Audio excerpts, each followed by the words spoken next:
Bumalik si Logan sa kuta matapos patayin ng mga sundalo at nilapitan ang kanlurang pader ng Aegis Fortress. Habang lumalapag, sabi niya, sapat na ito para matanggal ang sinumang humahabol. Napalingon siya at nakita si Eileen. Sinabi ni Eileen sa kanya, magaling ang ginawa mo. Sumagot si Logan, walang humahabol na natatanaw. Maaari ka nang magsalita ng comfortable, gaya ng dati. Habang namumula ang pisngi, tuwang-tuwang sumagot si Eileen, salamat, oo. Natatakot akong baka matuklasan ako. Sumagot si Logan, pero napakaaga mo yata. Hindi pa sumisikat ang araw. Tila nahiya si Eileen habang namumula pa rin ang muka. Nagsalita ang isang sundalo, paliwanag niya, hindi po sa nagising siya ng maaga. Nagpuyat siya buong gabi sa paghihintay, hindi ba? Sinipa ni Eileen ang gwardya at sinabi kay Logan. Nagkataon lang na maaga akong nagising ngayon, iyon lang yun. Bumagsak ang gwardya at umindes sa sakit. Habang pilit nang umiti si Eileen, pagkatapos ay nagtanong siya, mas mahalaga, kumusta ang operasyon? Ipinaliwanag ni Logan na, walang naging issue sa pag-atake mismo. Kung mapapalalim nito ang hidwaan sa kalaban at tuluyang mabuwag ang kanilang alyansa, iyon ang pinakamagandang kalalabasan. Sumagot si Eileen, oo, bagamat nagdududa ako na magiging ganoon kadali. Pagkatapos bigla niya naisip ang kanyang sinabi at humingi ng paumanhin. Medyo pesimista ako roon. Nang mingiti tiniyak ni Logan sa kanya na, ayos lang. Hindi natin kayang maging masyadong optimista sa ngayon. Sa ngayon, bantayan muna natin ang kanilang mga galaw. Ang kampo ng unang prinsipe. Lumipat ang tagpo sa katimugang McLean Plains, ang sentral na himpilan ng hukbo ng unang prinsipe. Sinabi ni Wiccan Kalia, 2 araw na mula noong huli tayong umatras, pero hindi pa ba tayo lalakad muli? Sumagot si Juan Douglas, hindi pa. Alam mo na, tumanggi ang mga puwersa ng ikalawang prinsipe na makipag-usap. Nagtanong si Wiccan, totoo kaya ang balibalita na inatake ang kanilang himpilan kagabi? Ipinukpok ng unang prinsipe ang kanyang kamay sa lamesa at sumigaw, itinigil ninyo ang digmaan dahil lang dyan. Mga kaawa, awang gunggong. Dagdag niya, mas gugustuhin ko pang umatake ngayon at maging hari. Walang imek sina Wiccan Kalia at Juan Douglas sa kanyang katangahan. May nagmamadaling pumasok at nagulat ng pag-atake, sinabing sinalakay ang labas ng himpilan. Sumigaw ang unang prinsipe, may sumalakay. Nagtanong si Juan Douglas, marami bang casualties? Inulat ng sundalo na pinatay ang konde na namuno sa panlabas na depensa at 5 senior knights. Lumingon si Wiccan kay Juan at sinabing, kamahalan, ito ay. Nagsimula si Juan na pakawalan ang kanyang kapangyarihan, sinabing, nakikita ko. Jordan, gunggong ka. Inutusan niya si Wiccan, aalis ka kasama ko sa pagsikat ng araw, at idinagdag, kung patuloy silang tatangjing makipag-ugnayan, pupuntahan natin sila at aayusin namin ito. Kinabukasan, magkasama si Luther at Jordan Valtermin sa tagpuan. Sinabi ni Jordan Valtermin kay Juan Douglas, isipin mo, dumating ka ng personal. Tiyak na nahihiya si Duke Douglas. Dumating si Juan kasama si Wiccan. Tinanong siya ni Jordan Valtermin, anong kapal ng mukha mo, Juan?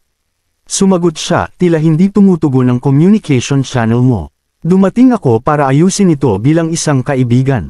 Hindi ba pagtanggi na makipag-usap at sumusulsol na parang bata dahil lang sa galit ka? Nagngingit-ngit sa galit si Jordan sa komentong ito. Ibinuka niya ang kanyang ngipin at sinabing, paano mo nasabing ganyan? Natatakot na mapatunayang tama, pinagtaksilan mo kami at tumakas. Hinugot niya ang kanyang espada, pinakawalan ang kanyang kapangyarihan. Isang pagsabog ang nakita sa kagubatan. Sa lakas ng pagsabog, nabalutan ng makapal na usok. Ang larangan ng digmaan, habang si Jordan Valtermin ay nakatayo pa rin habang nababalutan ng pulang aura. Samantala, nagulat si Valtermin nang makita si Wiccan na naharangan nito ang kanyang atake. Sinabi ni Jordan Valtermin sa kanya, umalis ka, Wiccan. Gusto mo bang mamatay? Samuka ng dugo si Wiccan mula sa pag-atras. Namagitan si Juan Douglas at sinabing, alisin mo ang espada mo, kung ayaw mong mawala ang isang pinahahalagahang mong tauhan, at nakita natin na hawak niya si Luther. Walang panig ang tila handang magparaya hanggang sa dumating si Lucon Tolos at sinabing, lahat, kumalma kayo.